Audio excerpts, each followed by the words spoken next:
Nagkakasa si Vice President Sara Duterte sa hamon na siya ay magpa-neuropsychiatric exam. Pero hirit niya, yun ay kung magpa-drug test din ang mga mambabatas.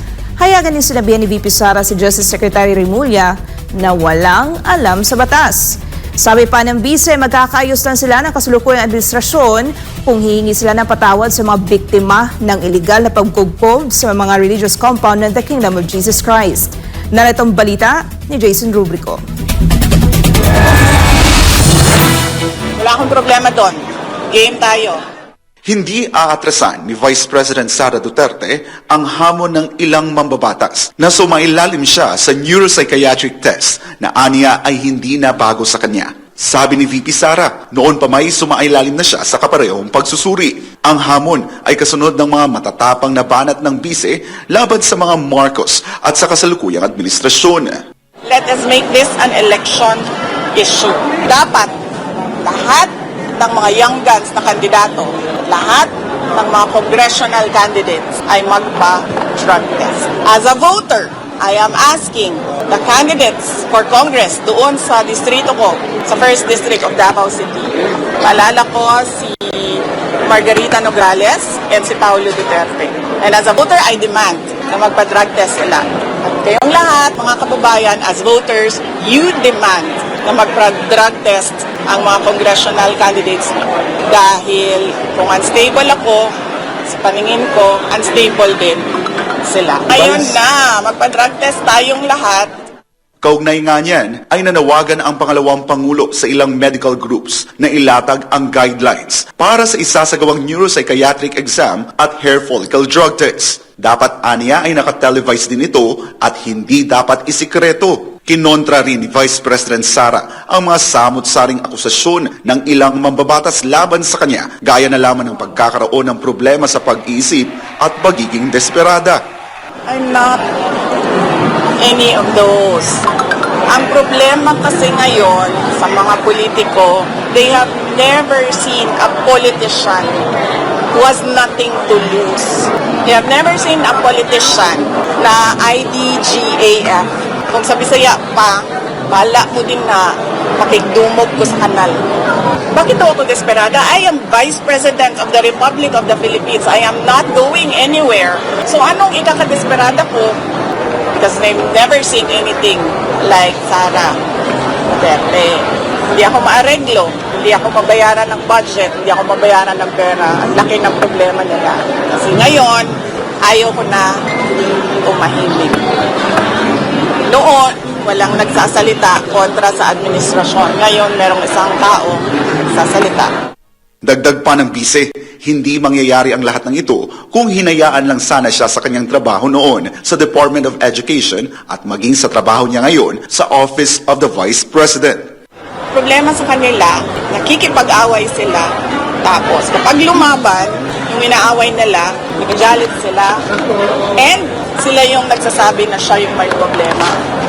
Hindi ako yung may problema. Hindi ako noon na kalaaway. Except inuunahan ako. Hindi na rin aniya sana papatulan ang pahayag ng anak ni Senadora Amy Marcos na si Ilocos Norte Governor Matthew Marcos Manotoc na dapat ay hindi siya na personal. Pero pagbibigay diin ng bise, ayoko na banggitin lahat ng pagmemersonal nila sa akin. Pero i-review ninyo lahat ng ginawa nila sa akin. Sila ang nauna. Kayo ang nauna. Bakit?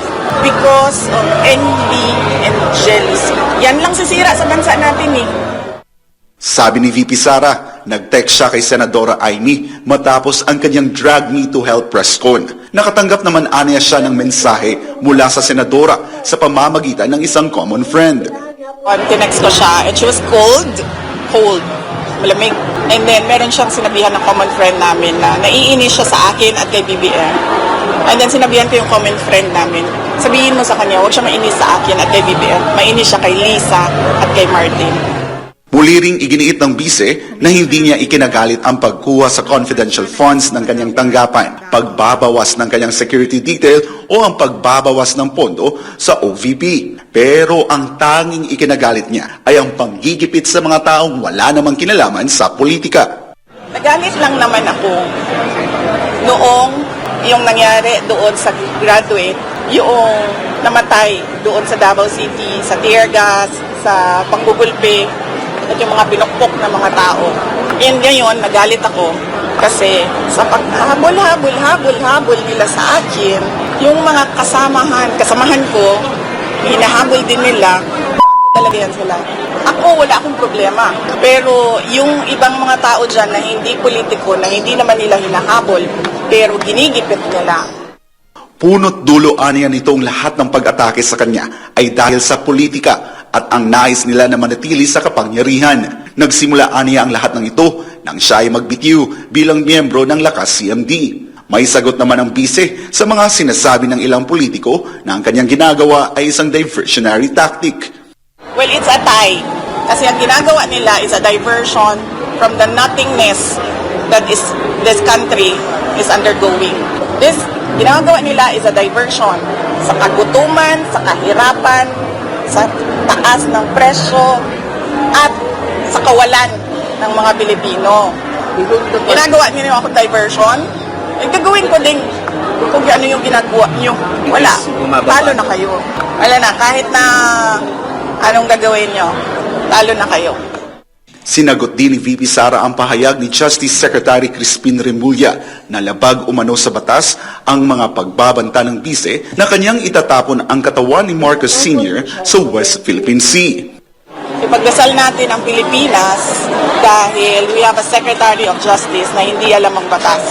There is a big difference between talking about desecration a body and actually desecrating a body. Talking about desecration of a body is not desecration of the dead. Dapat sana siguro as a lawyer maintindihan niya yon kaagad. But apparently, sabi nga ng iba, pag mabilis ka, meron talagang mga babagal ang pick-up. Sinabi ni Vice President Sara Duterte, magkakaayos lang sila ni Ferdinand Marcos Jr. at sa lahat ng mga nasa kasalukuyang administrasyon kung hihingi sila ng patawad sa mga biktima ng iligal na pagkubkob sa mga religious compound ng The Kingdom of Jesus Christ. Oras nga raw na gawin nila ito sa kapalang pag-iisipan ng bise kung patatawarin niya ang mga ito.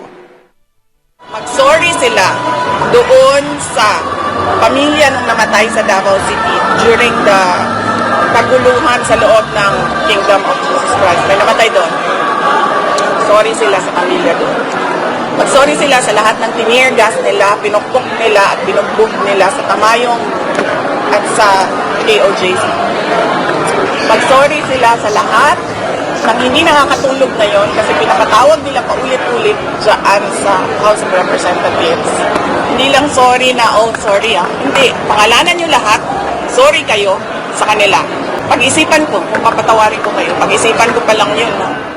Sa huli, may payo naman si VP Sara sa publiko sa gitna ng mga nangyayari ngayon sa politika. Mag-demand kayo sa mga kandidato sa susunod na taon na eleksyon. Mag-demand kayo sa kanila.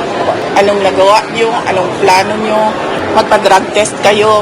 O sige, extend na natin. Magpa-neuropsychiatric exam kayo. Mag-demand kayo sa mga kandidato. Para sa Diyos at sa Pilipinas kung mahal, ako si Jason Rubrico, SMNI News.